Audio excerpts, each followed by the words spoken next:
আসসালামু আলাইকুম। Medicine help চ্যানেলের পক্ষ থেকে আপনাদেরকে স্বাগতম। আমি যে ওষুধটি নিয়ে আজকে কথা বলবো সেটি হচ্ছে ডক্সিক্যাপ। টনসিলের ব্যথা, টনসিলের ইনফেকশন, গলা ব্যথা, গলার ইনফেকশনের জন্য সবচেয়ে জাদুকরি এই ওষুধটি। এই ওষুধটি কেমন ডোজে কারা ব্যবহার করতে পারবে সেই বিষয়ে আলোচনা করব। তাই বিস্তারিত জানতে সাথেই থাকুন, পুরো ভিডিওটি দেখুন। আর যারা আমার এই চ্যানেলে নতুন তারা অবশ্যই চ্যানেলটি সাবস্ক্রাইব করে দিবেন।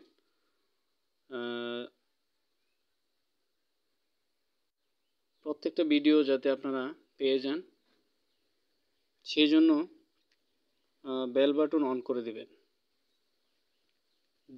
ডক্সিসাইক্লিন একটি সাধারণ অ্যান্টিবায়োটিক, যার জেনেরিক নেম হচ্ছে ডক্সিসাইক্লিন হাইক্লেট ইউএসপি। ডক্সিক্যাপ এই ওষুধটি রেনেটা লিমিটেড কোম্পানি বাজারজাত করে থাকে। এই ওষুধটি প্রাপ্তবয়স্করা ব্যবহার করতে পারবে। এই ওষুধটি দিনে 2 বার একটি করে ট্যাবলেট খেলে 3 থেকে 5 দিনের মধ্যেই মোটামুটি টনসিলের সমস্যাটা সমাধান হয়ে যায়।